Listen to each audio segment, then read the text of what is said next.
तारण्य कांड से हम पढ़ रहे हैं। हमने देखा कि किस प्रकार से शूर्पणखा आई और लक्ष्मण ने उनकी तलवार से उनके नाक और कान को काट दिया और फिर वे रोती हुई अपने भाई के पास गए। उसके भाई का नाम था खर। तो वे अपने भाई खर के पास रोती हुई गई।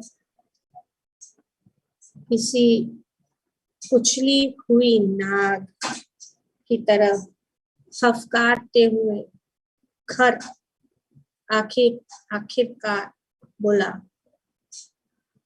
मेरी प्यारी बहन, उठो और स्वयं को शांत करो। मुझे साफ साफ बताओ कि हुआ क्या। तुम्हारा यह हाल करने का साहस किसने किया? क्या उसे यह नहीं पता कि ऐसा करने के उसके स्वयं अपनी मृत्यु का आलिंगन किया है? तुम्हें हानि पहुंचाने वाला को भी देव या असुर, गंधर्व या ऋषि जीवित नहीं बच सकता। इस प्रकार से खर को तुम सिर्फ उनकी तरफ इशारा कर दो और मैं अपने तीखे बाणों से उनका सारा रक्त निचोड़ दूंगा। तो सिर्फ इशारा करो। शूर्पणखा बहुत ही डर में थी, पर वे बोली, पास के दंडकारण्य में राम और लक्ष्मण नामक दो भाई रह रहे हैं।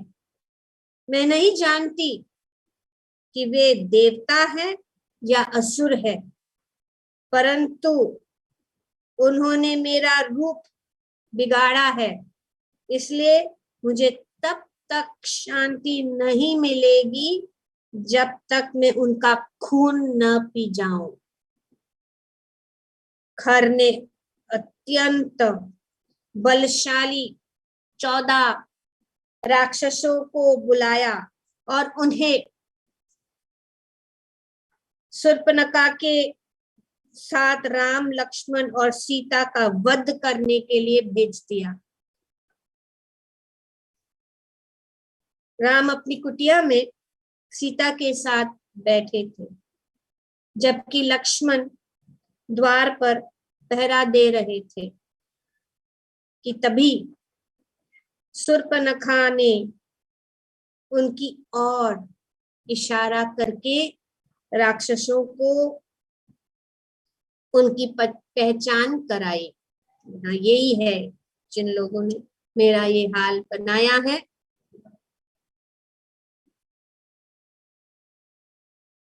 तो इस प्रकार ये जब राम ने देखा तो उन्होंने लक्ष्मण इस तरह से इनको आते हुए देखा, तो राम ने लक्ष्मण को आदेश दिया, तुम यहाँ सीता के साथ रुको और मैं जाकर इनसे युद्ध करता हूँ। इस प्रकार से श्री राम जी ने कहा, तुम यहीं पे रुको, मैं जाता।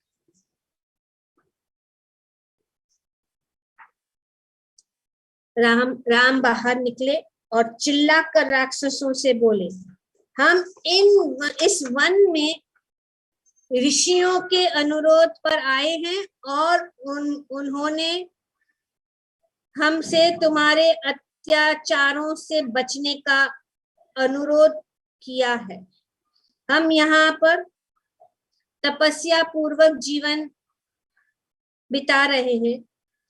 और सिर्फ फल और कंद मूल खाते हैं। तुम यहाँ गड़बड़ी फैलाने क्यों आए हो? श्री राम जी ने कहा, यदि तुम्हें अपनी प्राणों का तनिक भी मोह है तो बेहतर यही है कि तुम लोग अभी यहाँ से चले जाओ। इतने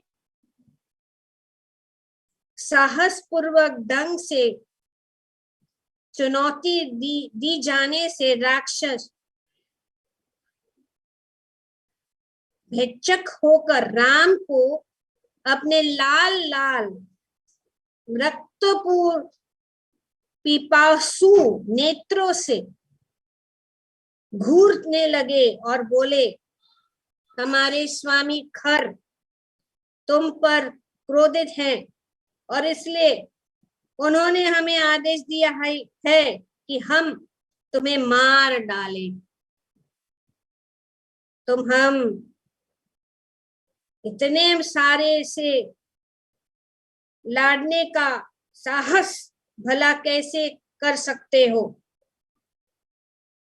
हम क्षण भर में ही तुम्हें तुम्हारे अस्त्र शस्त्र सहित कुचल कर मार डालेंगे। तो ये जो है राक्षसों ने श्री राम जी को कहा। ये कहकर राक्षस अपने अस्त्र शस्त्र लहराते हुए राम की ओर दौड़ पड़े, परंतु राम ने 14 बाणों से उनका अस्त्र शस्त्र काट डाले और फिर अगली 14 बाणों को उसने उनके हृदय के आर पार कर दिया। रक्त संजित राक्षस कटे हुए वृक्षों की तरह जमीन पर मृत होकर गिर गए। तो उन्होंने जो है ये सभी जो राक्षसों को उन्होंने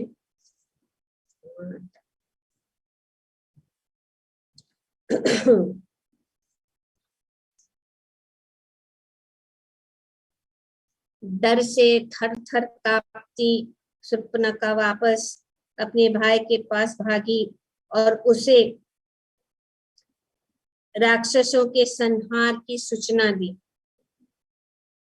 वो बोली, तुमने मुझे दिलासा दी थी कि वे राक्षस राम और लक्ष्मण को मार डालेंगे, परंतु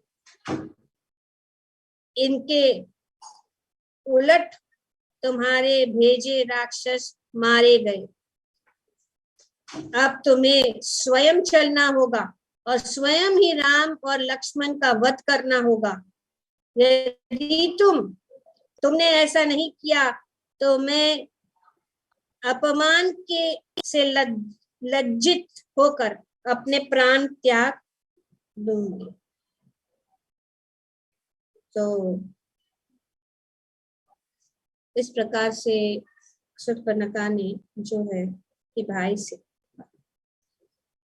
खर जो है क्रोध से भर उठा और उसने प्रतिज्ञा की, तुम दुखी ना होना, मैं वचन देता हूं कि मैं आज ही राम और लक्ष्मण का वध कर दूंगा ताकि तुम उनका खून पीकर शांत हो जाओ। यह सुनकर शूर्पणखा थोड़ी शांत हुई। खर ने अपने भाई दूषण को अपना रथ और अस्त्र शस्त्र लेकर आने और सभी 14,000 राक्षसों को एकत्रित करने का आदेश दिया। उस प्रकार से वे सब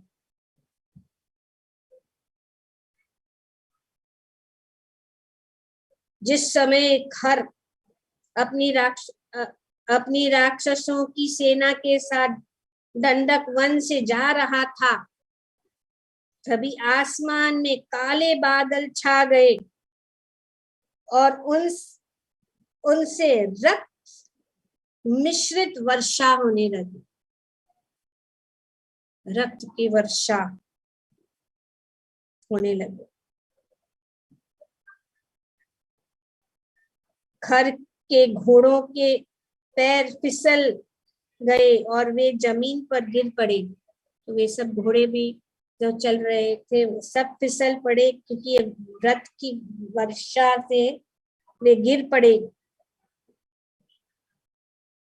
एक गीड़ उड़कर आया और खर के रथ पर लगे ध्वजा पर बैठ गया, जबकि शियार अत्यंत डरावनी आवाज में हुंकार भेजने लगे और सूर्य ग्रहण हो जाने के कारण चारों ओर अंधकार छा गया। हालांकि यह सूर्य ग्रहण का समय नहीं था। इस सब के बीच खर की बाईं भुजा फड़कने लगी और उनकी आवाज भारी और डरी हुई निकलने लगी। परंतु इन सब अपशगुनकारी लक्षणों को देखकर भी खर मुस्कुरा दिया और बोला, मैं अपनी असीम शक्ति के कारण इन तथाकथित अपशगुनों से किसी को भी नहीं मानता। इस बीच सभी देवतागण और दिव्य ऋषि इस आसन युद्ध को देखने के लिए आकाश में जमा हो गए। तो सब देवता और जमा हो गए। राक्षसों के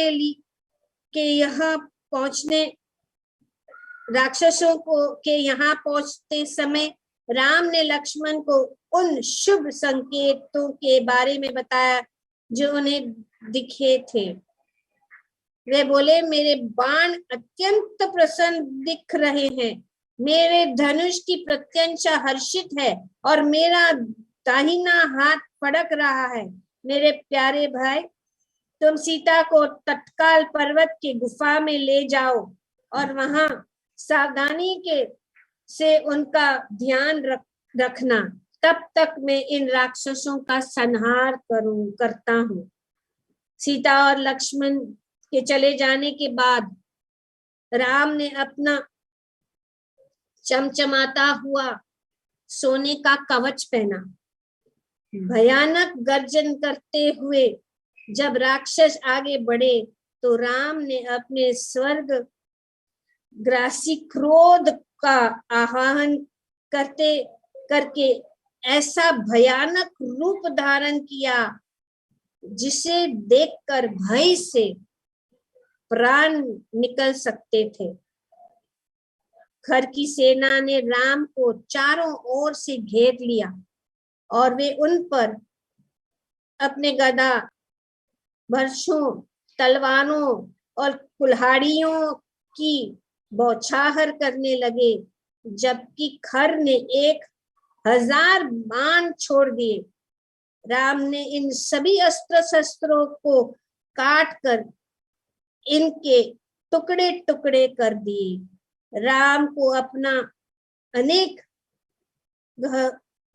जगहों पर जख्म लगे और उनके शरीर के खून बह रहा था, परंतु उन्हें देखकर ऐसा प्रतीत होता था कि उन्हें कोई भी डर हो रहा है। ऐसा तो इस प्रकार से भगवान जो है अकेले इतने सारे भयानक राक्षसों की सेना से वे जो है युद्ध कर रहे। ये है भगवान की शक्ति। राम ने राक्षसों पर हजारों बाणों की वर्षा कर दी और उनके धनुषों, ध्वजों, डालों, कवचों और अंगों को काट कर टुकड़े टुकड़े कर दिए। अगिनत राक्षस मरकर जमीन पर गिर पड़े और उनके घोड़े व हाथी भी मारे गए और अनेक रथ टूटकर चूर चूर हो गए। राक्षसों ने अपने अधिक क्रुद्ध होकर ज्यादा शक्ति के साथ राम पर अपने अस्त्र शस्त्र की बौछार कर दी। राम ने सहजता से इन अस्त्र शस्त्रों के टुकड़े टुकड़े कर दिए और साथ ही अनेक राक्षसों के सीनों का बाण से छलनी कर दिया। अनगिनत राक्षसी सिर अपने विशाल घोड़ों के कटकर जमीन पर गिर पड़े, जबकि बचे हुए राक्षस खर के पास शरण लेने भाग गए। तो उनकी सेना को जो है भगवान खत्म कर दिया। अचानक दूषण अत्यधिक क्रोध से राम की ओर दौड़ा और उनके पराक्रम से उत्साहित होकर दूसरे राक्षस भी उनके पीछे पीछे राम की ओर दौड़े। राम ने सर्वश्रेष्ठ गंधर्व अस्त्रों का आवाहन किया और उनके धनुष से हजारों बाणों की धारा प्रवाहित होने लगी, जिससे सूर्य ढक गया और चारों ओर अंधकार छा गया।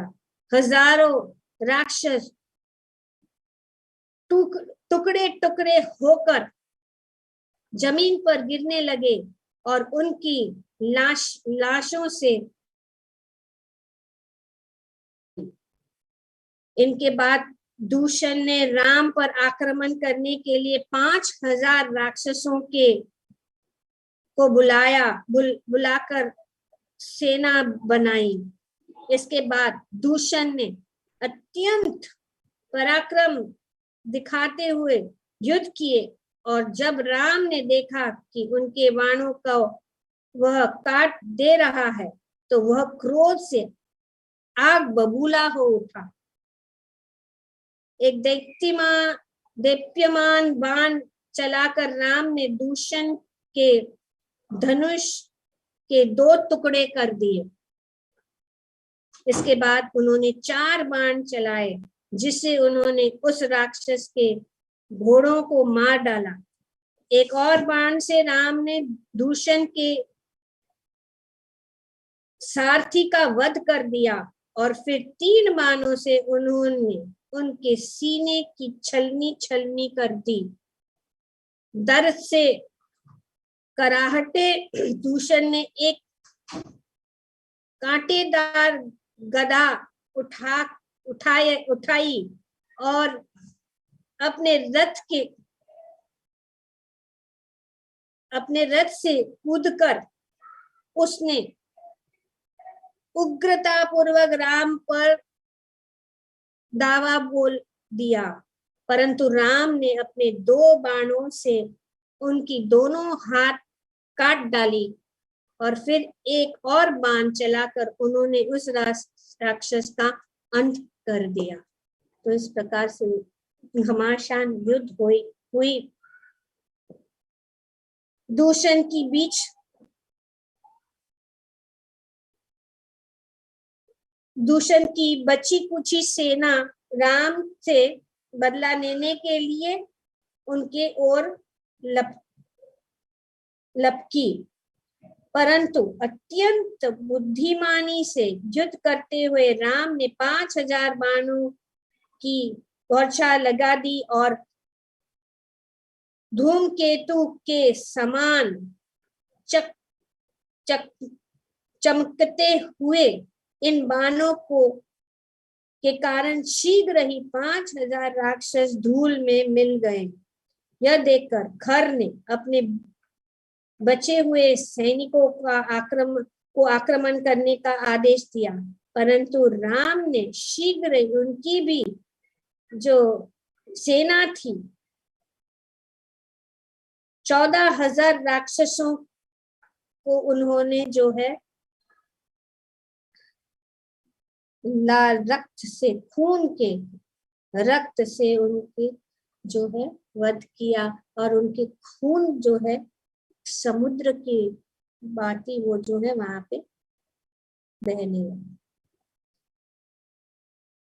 तो सिर्फ खर, त्रिशीर और कुछ अन्य राक्षस ही जीवित रह गए। तो अभी सब राक्षसों को भगवान ने उनका सबका वध किया और अभी सिर्फ खर, त्रिशीर और कुछ अन्य राक्षस। खर ने आक्रमण की तैयारी की तो उसके सेनापति त्रिशीर ने उससे कहा कि वह उससे पहले युद्ध करने की अनुमति दे। इस प्रकार से जो है खर के जो सेनापति थे वे भी श्री राम के ऊपर आक्रमण करने लगे और उन्होंने जो है, और ये जो उनका सेनापति था उसका नाम था त्रिशीर, मतलब उनका 3 सिर था, त्रिशीर। तो श्री राम ने उनके ऊपर आक्रमण करके उनका जो 3 सिरों को जो है उन्होंने काट दिया। तो अभी जो बचे कुचे भी राक्षस थे वे भी जो है श्री राम के ऊपर आक्रमण करने लगे। बहुत घमासान मच गया। उनके बाणों की घमासान वर्षा से सूर्य दृष्टि ओझल हो गया और समूचा आसमान बाणों के से ढक गया। खर अपने रथ को राम के पास ले गया और बड़ी चतुराई से उसने राम के धनुष को 2 टुकड़े कर दिए। तो इतना वो शक्तिशाली था कि वे जो है श्री राम जी के भी धनुष के 2 टुकड़े कर दिए। इसके बाद खर ने 1000 बाण चलाए जिसे राम का कवच चूर चूर होकर जमीन पर गिर गया।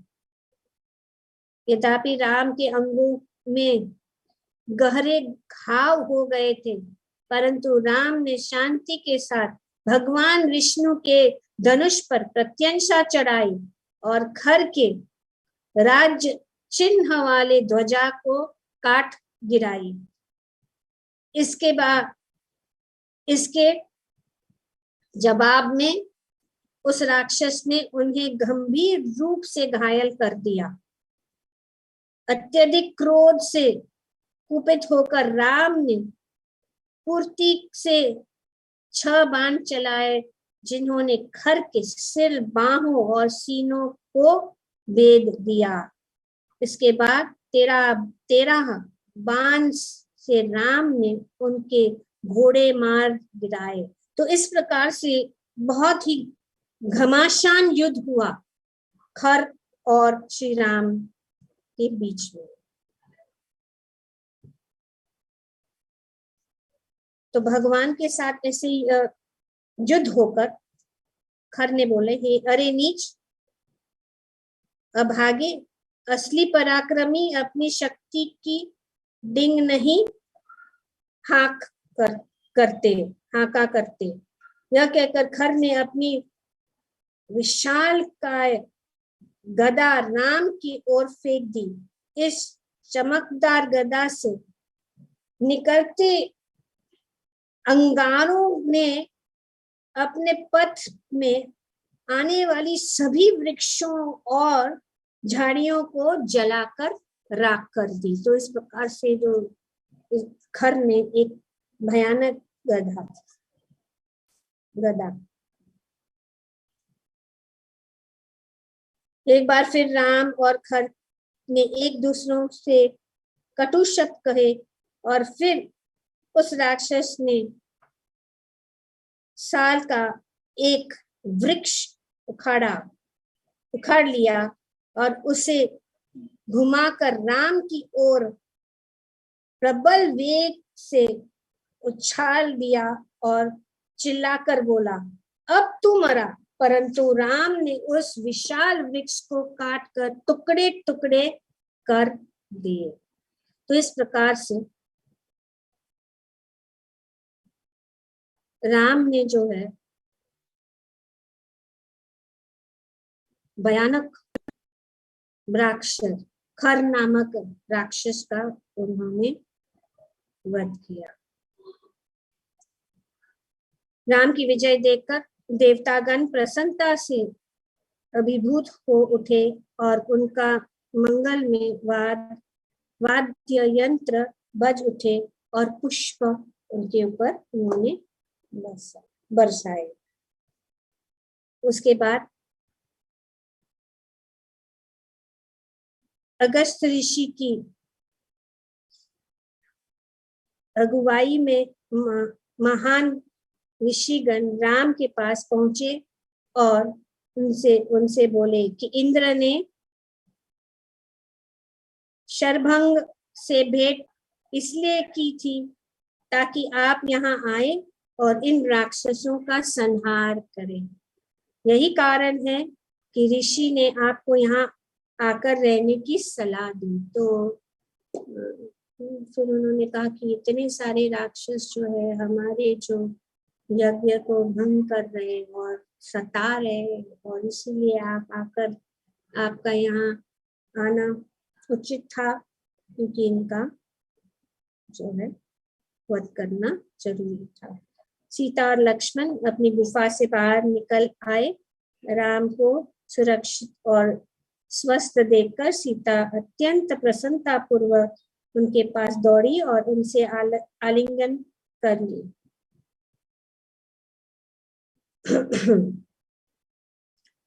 तो इसके बीच में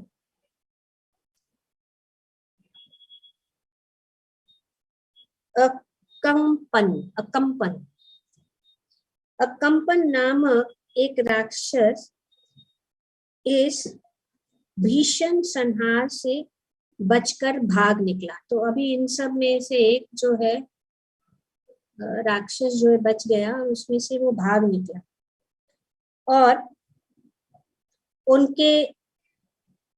उसने लंका जाकर रावण को उसके दोनों भाइयों व अनुयायियों के मारे जाने का सूचना दे दी। तो अभी एक राक्षस बच गया, तो वो गया वहां पे रावण के पास और रावण को बता दिया कि ये जो है ऐसा ऐसे हुआ है, आपके 2 भाई मारे गए। यह समाचार सुनकर रावण क्रोध से आग बबूला हो उठा।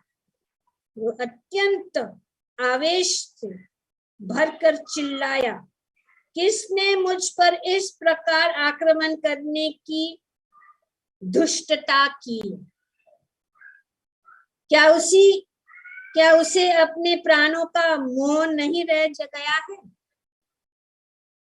अब उसे कोई भी नहीं बचा सकता है। न इंद्र, न यम और न ही विष्णु। मुझे तत्काल बताओ कि वह कौन है जिसने मुझे इस तरह क्रोध दिलाने की दुष्टता की है। रावण के क्रोध को देखकर डर के मारे कंपन गिड़गिड़ाते हुए बोला, हे राक्षस राज, मैं आपके सभी प्रश्नों के उत्तर दूंगा, परंतु आप वचन दे कि आप मेरे सत्य बोलने के कारण मुझे दंडित नहीं करेंगे। तो वे डर रहा था। सत्य बात बताने के लिए उसने बोला कि आप अगर मुझे सब जानना चाहते मैं बताऊंगा, लेकिन आप मुझे दंडित मत कीजिए क्योंकि मैं सत्य बताऊंगा। रावण से वचन मिलने पर कंपन बोले, आपके दोनों भाइयों के साथ 14,000 राक्षसों का वध राम नामक एक मनुष्य ने किया है, जो राजा दशरथ के पुत्र है। रावण ने पूछा, क्या सभी देवताओं ने राम की तरफ से युद्ध किया था? कंपन बोले, अरे नहीं,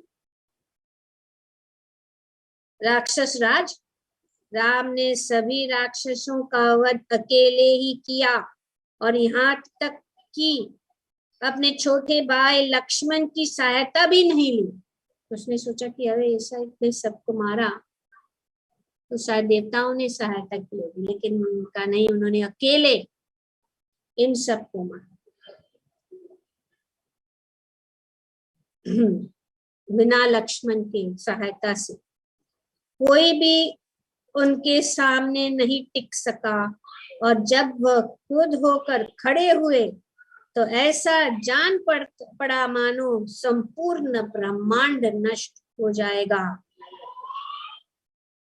रावण ने क्रोध से घोषणा की, मैं इस क्षण जनस्थान जाऊंगा और इस राम व लक्ष्मण का वध कर दूंगा, तब हम दोनों कितने पराक्रमी और शक्तिशाली है। तो रावण ने निश्चय कर लिया। अपने स्वामी के कल्याण की कामना से कंपन ने उनसे चेताया, दया करके जल्दबाजी में राम की शक्ति और पराक्रम को कम मत सोच। वह इस संपूर्ण ब्रह्मांड का निवास करके इस संपूर्ण ब्रह्मांड का विनाश करके इसकी पुनः रचना करने में सक्षम है। तो इसीलिए मैं आपको उनके बारे में बता रहा हूं। मेरे विचार से यदि समस्त देवता और असुर एक साथ मिल जाए तब भी वे राम का वध नहीं कर सकते, इसलिए उन पर बल से आक्रमण करने का विचार त्याग दो।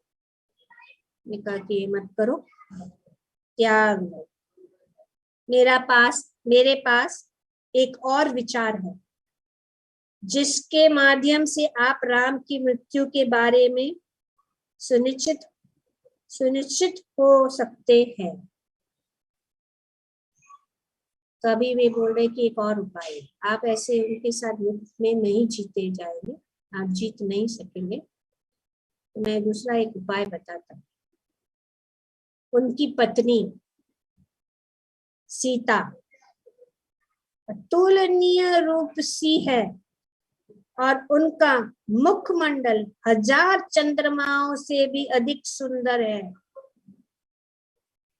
वह समस्त स्त्री सुलभ गुणों की मूर्ति रूप है और उनके अतिरिक्त वह मन, कर्म और वचन से आदर्श प्रतिवत्ता नारी है। मेरे विचार से सीता के बिना राम अधिक समय तक जीवित नहीं रह पाएगा, इसलिए मेरा सलाह है कि आप वहां जाकर उनका अपहरण कर दो। रावण को यह विचार तत्क्षण ही पसंद आ गया। कुछ समय तक इस पर विचार करने के बाद वह बोले, तुम्हारी योजना बहुत शानदार है। मैं कल ही अपने रथ पर बैठकर पंचवटी जाऊंगा और अत्यंत प्रसन्नता पूर्वक सीता का बलात् अपहरण करूंगा, कह दिया। इसके बाद रावण ने कंपन को जाने का आदेश दिया और वह ताड़का के पुत्र मारीच के आश्रम को चला गया। रावण का सम्मान सहित स्वागत करके और उनके पैर धोने के बाद मारीच बोले, हे राक्षस राज, आपके अचानक यहाँ पर आने से मेरा मन में आश्चर्य और संदेह हो रहा है। मैं जानता हूं कि किसी गंभीर समस्या के बिना आप स्वयं यहाँ पर नहीं आए होते। रावण बोले, तुम सत्य कह रहे हो। राम नाम के एक मनुष्य ने जनस्थान पर तैनात मेरे सोने का पूर्णतः संहार कर दिया है। उनके भाई लक्ष्मण ने जब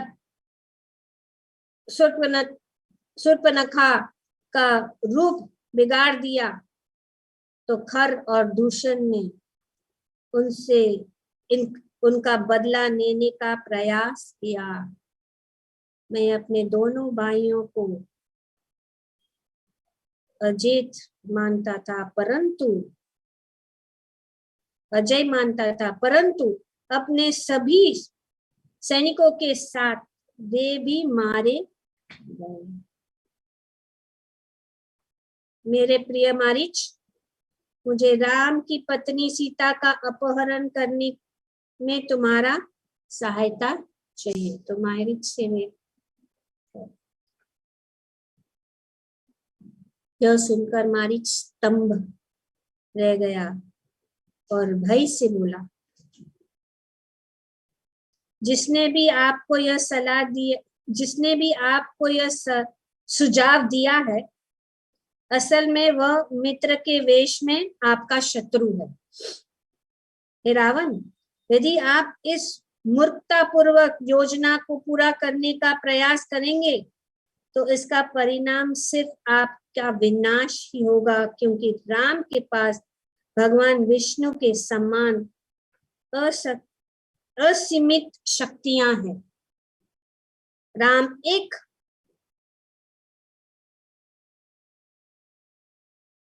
एक अथाह समुद्र के समान है। तो इसलिए मैं आपको यह आदेश देता हूं कि आपके लिए सर्वोत्तम यही रहेगा कि आप अपने क्रोध को वश में करें और लंका वापस लौट जाए, वहां जाकर अपनी पत्नियों के साथ आनंद भोग करे और राम को दंडकारण्य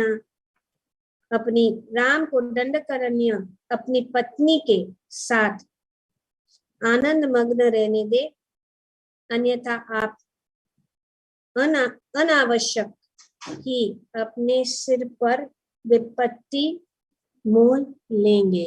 तो उन्होंने कहा कि जो आपके मन में विचार है इसको छोड़ दो। मारीच ने कहा,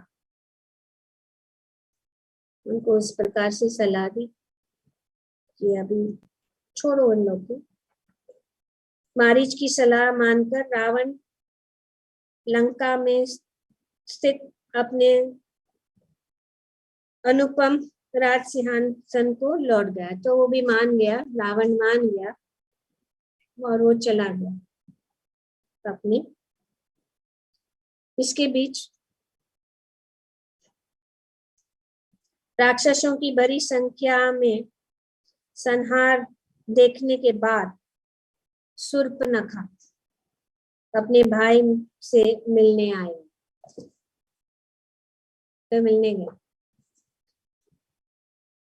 रावण के 10 सिर और 20 भुजाएं थी और उनके शरीर पर पिछले युद्धों में लगे अनेक जख्मों के निशान भी थे। उनके सिर 10 सिर थे और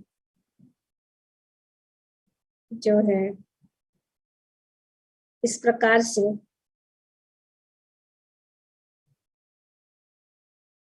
उनके शरीर के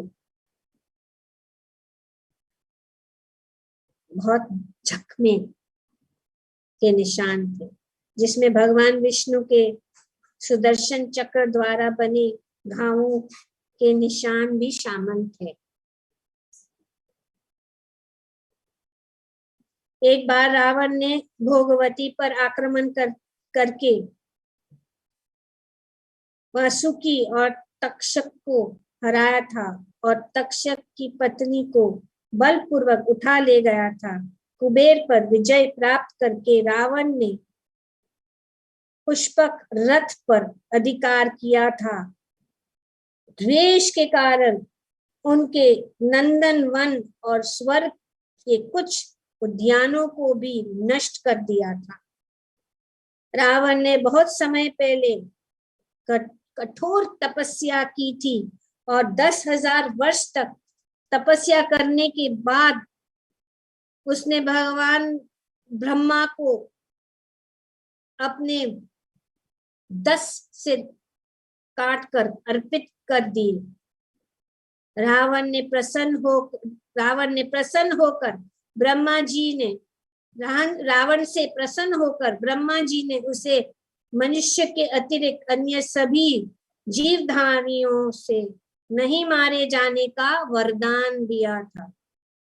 यह वरदान पाकर अहंकार से उन्मत्त होकर रावण ने ब्राह्मणों का वध करना और उनके यज्ञों को नष्ट करना शुरू कर दिया। इस प्रकार वह देवताओं की आंखों की किरकिरी बन गए। इसलिए देवताओं ने अत्यंत उद्विग्न होकर भगवान विष्णु से उनका संहार करने की प्रार्थना की। शूर्पणखा ने रावण के पास पहुंचकर उसे अपना शत विकसित चेहरा दिखाया। उस समय रावण अपने 7 मंजिला राजमहल में सोने के सिंहासन पर बैठा हुआ था।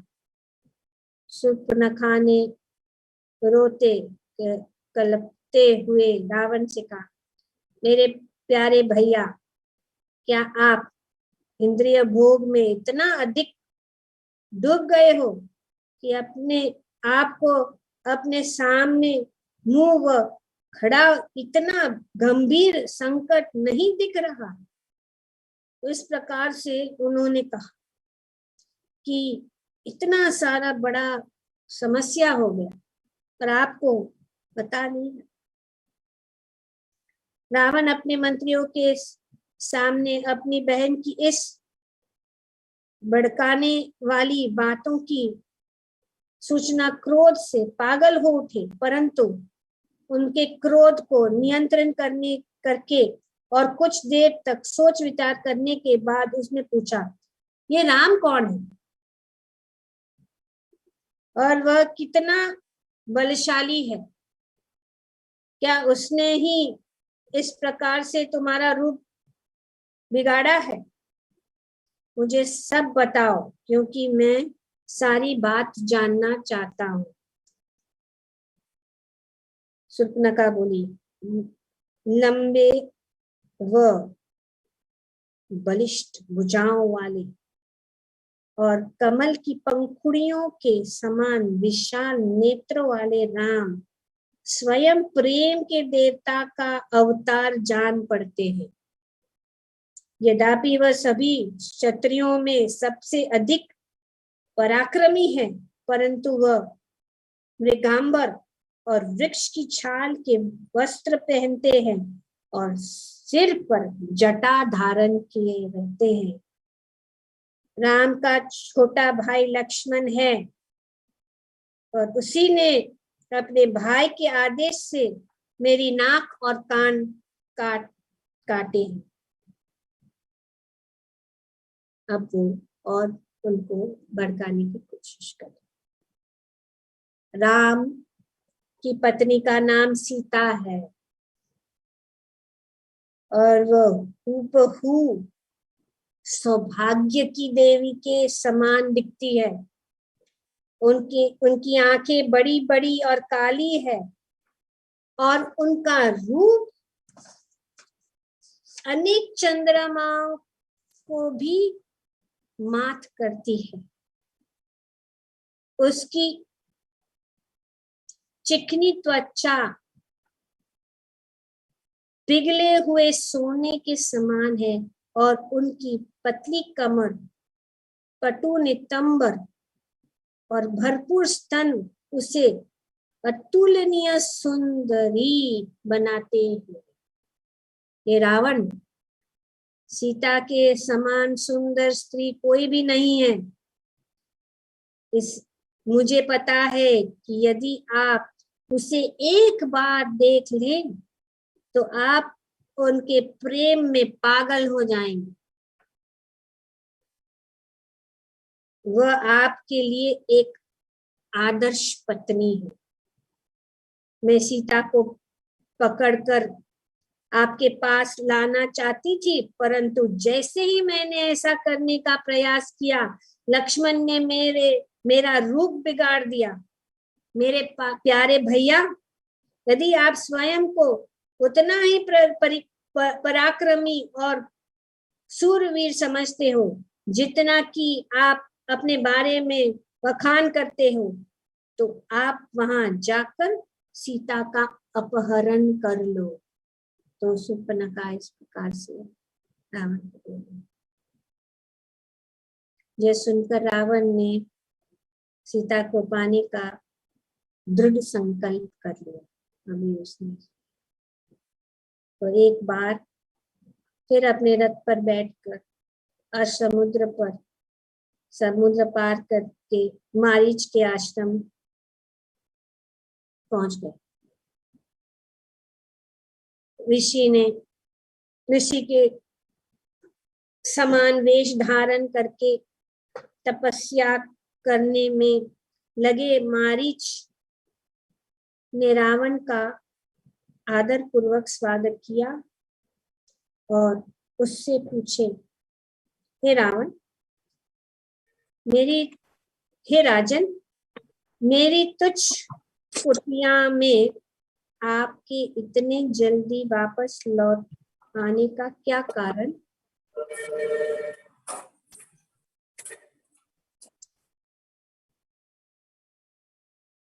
क्या कारण है? रावण बोला, राम द्वारा जनस्थान में राक्षसों का संहार किए जाने की घटना सुनने के बाद से मुझे एक क्षण के लिए भी शांति नहीं मिली है। मैंने सीता का अपहरण करने का निश्चय किया है और मैं तुम्हारी सहायता चाहता हूँ। इस उद्देश्य को पूरा करने के लिए मैंने एक बहुत चतुराई भरी योजना बनाई है। मैं चाहता हूँ कि तुम चांदी जैसे धब्बे वाले सोने के एक हिरण का रूप धारण करो और फिर सीता के सामने जाकर खेलो कूदो। इतने सुंदर और प्यारे जीव को देखकर निश्चित ही उनका मन मंत्र मुग्ध हो जाएगा और वह उसे पालना चाहेगी। इसके बाद तुम राम को वन में भटका देना, तभी मैं वहां जाकर अकेले यह रह गई सीता का अपहरण करके उसे लंका ले जाऊंगा। इसके बाद राम दुख से पागल हो जाएगा और अपनी प्रिय पत्नी से बिछड़ने के शोक में दुर्बल हो जाएगा और तब मैं आसानी से उनका वध कर दूंगा। राम का नाम सुनकर और रावण की योजना पर विचार करके मारीच अत्यंत भयभीत हो उठा और डर से उनका गला सूख गया। रावण को अपलक घूरते हुए मारीच ने दोनों हाथ जोड़कर रावण से कहा, हे स्वामी, यदि आप अपनी योजना पर अमल करोगे तो यह लंका सहित सभी राक्षसों के विनाश का कारण बन जाएगा। फिर से मारीच ने उनको कहा, अपनी वासना के वशीभूत होकर और राम की शक्तियों से अनजान होने के कारण आप बिना सोचे विचारे अनर्थ के मार्ग पर बढ़ रहे हैं।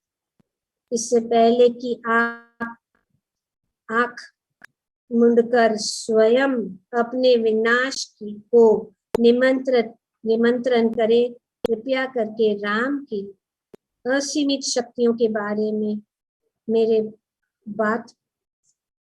बात ध्यान से सुनिए। तो अब वे बता रहे हैं, we have time, it is 8:41. Okay, तो भी 1-2 पेज और पढ़ लेते। You can easily finish it, मतलब। तो अब जो है मारिश बोल रहा है कि आप सुनो मेरी बात कि उनकी शक्ति कितनी है। राम की शक्ति को आप जानते नहीं हैं, मैंने अनुभव किया है तो मैं बता रहा हूं। राम को देखने से पहले मैं अपने हाथ में गदा लिए और अपनी अतिमानवीय शक्ति पर दंभ भरते हुए पृथ्वी पर विचरण करता था। मैं दंडकारण्य के ऋषियों का मांस खाकर जीवित रहता था। मारीच बोल रहा, भय के कारण विश्वामित्र ने महाराज दशरथ के पास जाकर अपने यज्ञ अनुष्ठानों की सुरक्षा के लिए उसने राम को भेजकर सहायता करने का अनुरोध किया। इसके बाद जब मैं यज्ञ में विघ्न डालने पहुंचा तो राम ने अपने एक ही बाण से मुझे समुद्र में फेंक दिया। राम से बच जाने पर मैं लंका लौट आया, परंतु तब भी मेरा अहंकार समाप्त नहीं हुआ था। मैं आग सी दहकती जीभ वाले एक विशाल नरभक्षी 12 हिंस सिंहा का रूप धारण करके दंडकारण्य में विचरण करने और ऋषियों का खून पीने के लिए वापस चला गया। तब एक बार फिर से सीता और लक्ष्मण के साथ वन में विचरण करते राम से मेरा सामना हुआ। मेरे मन में यह विचार उठा कि भला किस कारण से उन्होंने संन्यास ग्रहण किया है, परंतु मैंने उनसे बदला लेने का निश्चय किया। परंतु जैसे ही मैं उन पर आक्रमण करने के लिए झपटा तो राम ने तत्काल 3 बाण चलाकर मेरे दोनों साथियों का वध कर डाला। मैं अपनी जान बचाकर वहां से भागा और मैंने सोचा कि संभवतः मेरे प्राण इसलिए बच गए क्योंकि शायद राम के बाण युद्ध क्षेत्र से भागने वाले के प्राण नहीं लेते। तो 2 बार उसने कोशिश। उस समय से मैं राम का नाम सुनते ही भयभीत हो जाता हूँ और इसी के परिणाम स्वरूप हिंसा करने और युद्ध करने की मेरी इच्छा समाप्त हो गई। उन्होंने कहा कि इससे ही मेरा जो हिंसा करना राम के नाम से समाप्त हो। मैंने दूसरों का अमंगल करना छोड़ दिया। योग अभ्यास का एक तपस्वी जीवन जीना आरंभ कर दिया। तो मारीच कह रहे कि अभी मैं जो है ये सब जो मैं करता था मैंने सब छोड़ दिया। अब मैं सिर्फ योग अभ्यास और तपस्वी जीवन जीना आरंभ किया, परंतु अब तक मुझे मानसिक शांति नहीं मिल पाई, क्योंकि जब भी मेरी दृष्टि किसी वृक्ष पर पड़ती है तो मुझे लगता है कि यह वृक्ष की छाल पहने राम है।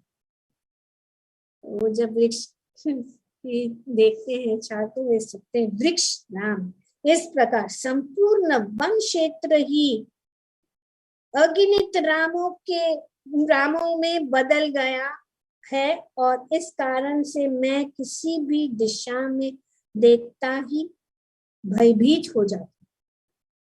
हर वृक्ष जितने भी वृक्ष है राम भी दिख रहा है। कभी कभी मुझे अपने सपने में भी राम दिखाई पड़ते हैं और ऐसा होते ही डर से मारे मेरी नींद टूट जाती है और डर से मेरा हृदय जोर जोर से धड़कने लगता है। राम के नाम तक से मुझे इतना डर लगने लगा है कि र अक्षर से शुरू होने वाली रथ या रत्ना किसी शब्द को सुनकर मेरा हृदय कांपने लगता है। तो ये राम के नाम का र अगर किसी शब्द से जुड़ा हुआ है, जैसे कि रथ और रत्ना, मैं जो है कांपने लग जाता हूँ।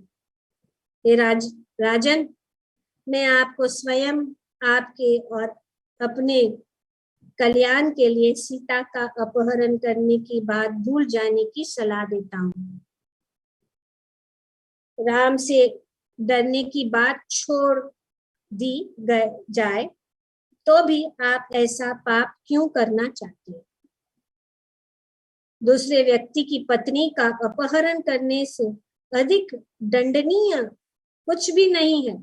आप अपने हजारों पत्नियों से संतुष्ट रहें और अपनी गरीब सौभाग्य राज्य और अपने प्राणों की रक्षा करें। कि आपके पास सब कुछ है, आप क्यों उसके पीछे पड़े? मारीच की बात बहुत ध्यान से सुनने के बाद रावण बोला, ये मारीच, मैंने तुमसे तुम्हारा सलाह नहीं मांगी है, वरन सीता का अपहरण करने में सहायता मांगी है। मेरे मंत्री होने के कारण तुम्हारा दायित्व है कि तुम मुझे केवल तभी सलाह दो जब तुमसे सलाह मांगी जाए और बिना कोई प्रश्न किए मेरी आज्ञा का पालन करो। मैं निश्चय कर चुका हूं और अब कोई भी चीज मुझे पीछे नहीं हटा सकती। मैं चाहता हूं कि तुम एक हिरण का रूप धरकर सीता का मन मोह लो। इसके बाद जब वह राम से तुम्हें पकड़ कर लाने का अनुरोध करेगी तो तू राम को घने वन की ओर ले जाना और हे सीता, हे लक्ष्मण कहकर चिल्लाना। अपने भाई को मुसीबत में जानकर लक्ष्मण सीता को अकेले छोड़कर राम की सहायता करने चला आएगा। मेरी बस इतनी सी सेवा करो और बदले में मैं तुम्हें अपना आधा राज्य दे दूंगा। परंतु यदि तुम ऐसा करने से मना करते हो तो मैं आज ही तुम्हारा वध। अब चुनाव तुम्हारा है मारीच, या तो मेरे हाथ से तुम्हारी मृत्यु निश्चित है या फिर राम के हाथों मृत्यु होने की आकांक्षा भर है। सोच लो, अभी ही ऑप्शन दे दिया रावण कि मेरे हाथ से मरो, चुनो, या राम के हाथ। तभी मारीच बाध्य हो गया। मारीच निडर होकर बोले, चापलूस आसानी से मिल जाते हैं परंतु व्यक्ति के कल्याण के लिए कटु शब्द बोलने वाला व्यक्ति विरल ही मिलता है। एक मंत्री को हमेशा अच्छी सलाह देनी चाहिए, भले ही उसे ऐसा कहने को न कहा जाए, और खास तौर पर तब जबकि राजा भ्रमित हो गया। दुर्भाग्यवश अपरिहार्य रूप से ऐसा ही होता है कि जब भी किसी व्यक्ति के सिर पर मौत मंडराता रहता है तब वह अच्छी सलाह नहीं मानता।